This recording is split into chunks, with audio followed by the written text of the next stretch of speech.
Good afternoon guys. So, ako nagluluto-lutuan guys. So, ako nagsasangag ng mabisa. You know. So, yan ang food trip namin ngayong araw na to guys. Sinangag. Napakabisa yan. Tapos meron ako ditong nilutong ang tawag to. Longganise para kay Vincent guys. Yan ang tanghalian natin ngayon guys. Napakabisa niya no. Steam lang tayo. Tapos, iyon no. Meron pa nga pala tayong guys na ensiladang talong doon guys. Napakabisa.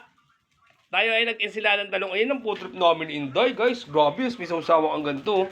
Okay na to guys. Oh. Tapos hihintay mo guys ha. Napakabisa ng food trip namin na yan guys ha. Good afternoon. Napakasimple lang. Parang almusal lang ang pig guys. Ito mo si Inday.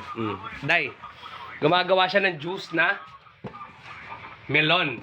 Hi muna daw Inday. Hi. Yun oh. Tignan mo to guys. Napakasarap ito. Ensaladang talong. Napakabisa guys oh. Sawsawa na yan oh. So tayo kakain na guys. Gutom na tayo. Magkain na kayo dyan Inday. Siyempre pa.